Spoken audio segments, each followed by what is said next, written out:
Hello friends, myself Somnath Kundu and welcome to my channel Kundu মেতলা। আজকে আমরা চলে এসেছি সরল সুদ ঘষার কোর্সে দেখি 2 এর পরবর্তী অঙ্কগুলি, মানে এবং 7 দাগ এবং 8 দাগের অঙ্কগুলি। তাহলে চলো দেরি না করে শুরু করা যাক। দেখো আমাদের এখানে 7 দাগের অঙ্কটি কি বলছে, বার্ষিক 6% সরল সুদের হারে কোনো টাকা কত বছরে দ্বিগুণ হবে হিসাব করে লিখি। ঠিক আছে, মানে কোনো একটা টাকা কত বছরে দ্বিগুণ হবে সেটা হিসাব করতে বলা হয়েছে। তাহলে আমরা এখানে প্রথমেই করব কি, ধরি টি বছরে এক্স টাকা বার্ষিক 6% সরল সুদের হারে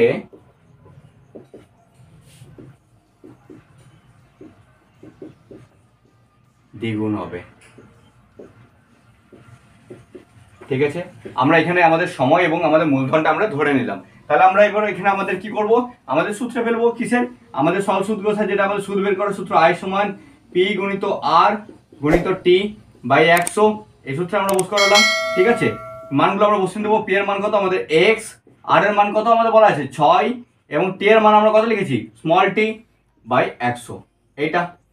ঠিক আছে, এবার কি বলছে দ্বিগুণ হবে কত বছরে। তাহলে আমাদের কি শর্তে আমরা কি লিখতে পারবো, শর্তে আমরা লিখতে পারবো এক্স মানে হচ্ছে মূলধন প্লাস সুদ। সুদ কত আছে আমাদের এক্স গুণিত 6 গুণিত টি বাই 100, মানে সুদ প্লাস আসল হয়ে গেল আমাদের সুদ আসল। তাহলে এটা সমান আমরা কি লিখতে পারবো, আমাদের 2x মানে হচ্ছে আমাদের দ্বিগুণ হচ্ছে, মানে মূলধনটা দ্বিগুণ হচ্ছে, এটা আমরা শর্তে লিখতে পারলাম। ঠিক আছে, এরপর দেখো কি করব, এখানে এক্স টা কি আছে প্লাস আছে, সমানের ওইদিকে নিয়ে চলে গেলে কি হবে মাইনাস হবে, সেটাকে নিয়ে যাবো আগে।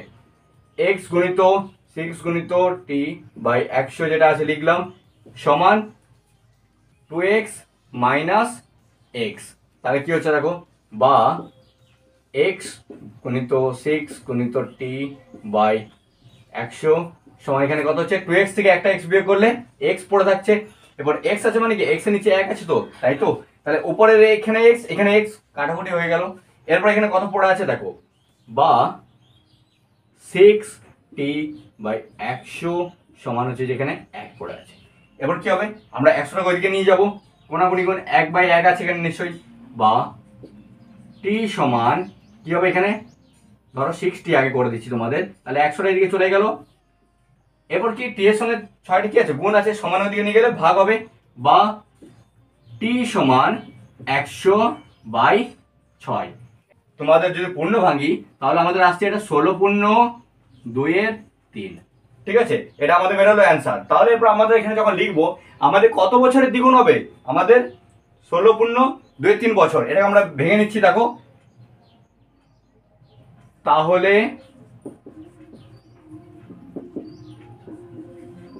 কোনো টাকা 16 বছর 2/3টাকে আমরা কি করব ভেঙে নেব মাসে। তাহলে 12 দিয়ে এটাকে গুণ করব, কত হচ্ছে 3 একে 3 3 4 12 সমান হচ্ছে যে এটা আমাদের কত হয়েছে 16 বছর 8 মাসে দ্বিগুণ হবে। এটা হলো তোমাদের উত্তর। ঠিক আছে, আশা করছি তোমরা এই অঙ্কটি বুঝতে পেরেছো। তাহলে চলো পরের অঙ্কে যাওয়া যাক। বন্ধুরা, এবার আমরা চলে আসছি 8 নম্বর অঙ্কটি। 8 নম্বর অঙ্কটি তোমাদের খুবই ইন্টারেস্টিং এবং একটু জটিল প্রকৃতির আছে, তাই ভিডিওটি স্কিপ না করে পুরো দেখতে থাকো। দেখো কি বলছে 8 নম্বর অঙ্কটি। মান্নান মিয়া কিছু টাকা ধার করার 6 বছর পর দেখলেন সরল সুদের পরিমাণ আসলে 3/8 অংশ হয়ে গেছে। তাহলে বলছে বার্ষিক শতকরা সরল সুদের হার কত ছিল, মানে আমাদের এখানে আরটা বের করতে হবে। ঠিক আছে, তাহলে আমরা প্রথমে ধরে নেব, ধরি আসল বা মূলধন সমান আমরা x টাকা ধরে নেব, এবং আমরা কি ধরবো সুদের হার সমান ধরে নেব r। ঠিক আছে, এরপর আর কিছু নেই, আমাদের সুদের সূত্র বস করাবো i সমান p গুণিত r গুণিত t বাই 100। এখানে মানগুলো বসিয়ে নেব, p এর মান আমাদের কত x, r এর মান আমাদের কিছু আমরা জানি না, তাই rটা r রইবে, এবং t এর মান বলে দিয়েছে দেখো 6 বছর, তাহলে 6 বাই 100। আর কিছু করবো না, এটা এভাবে আমরা রেখে দেবো। এরপর আমাদের কি বলেছে দেখো, 6 বছর পর দেখলেন সরল সুদের পরিমাণ আসলে 3/8 অংশ হয়ে গেছে। ঠিক আছে, তাহলে আমরা এখানে প্রথমে শর্তে লিখবো। দেখো শর্তে আমরা কি লিখবো, 6 বছরের সরল সুদ আমাদের কত বেরিয়েছে এটা, তাহলে আমরা সেটা লিখবো x গুণিত r গুণিত 6/100। এরপর কি বলেছে দেখো, সরল সুদের পরিমাণ আসলের 3/8 অংশ হয়ে গেছে। আসলের 3/8 অংশ মানে কি, আসল গুণিত 3/8। ঠিক আছে, তাহলে সেটা লিখবো আসল কত আমাদের x গুণিত 3/8 হয়ে গেল। এতটা কোনো অসুবিধা নেই। এরপর আমরা কি করছি দেখো, বা এইখানে দেখো এক্স আছে, এদিকে এক্স আছে, উপরে কেটে গেল। তাহলে আমাদের এদিকে কি পড়ে রয়েছে, আর গুণিত 6/100 সমান 3/8 এটা আছে। ঠিক আছে, এরপর আমাদের কি দেখো, আর এর সঙ্গে কি 6/100 গুণ আছে, যদি সমানের ওইদিকে যায় কি হয়ে যাবে, উল্টে যাবে জিনিসটা। তাহলে কেমন হবে, আর সমান 3/8 যেমন আছে সেটা থাকবে, এটা কি হবে গুণিত হতে গেলে এদিকে উল্টে যাবে, মানে 100/6 হয়ে গেল।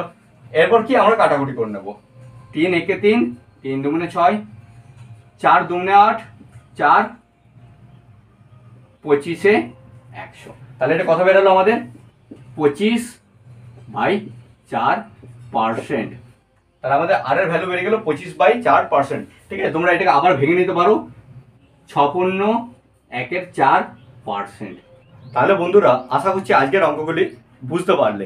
যদি তোমাদের আর কোনো প্রশ্ন থাকে এই অঙ্কগুলির জন্য তোমরা কমেন্ট সেকশনে জানাবে, আমি অবশ্যই তোমাদের উত্তর দেব। এবং তোমাদের যদি এই ভিডিওটি ভালো লেগে থাকে এবং শিক্ষামূলক মনে হয় অবশ্যই এটি লাইক, কমেন্ট, শেয়ার এবং চ্যানেলটিকে সাবস্ক্রাইব করবে। তাহলে চলো দেখা হচ্ছে পরবর্তী ভিডিওতে।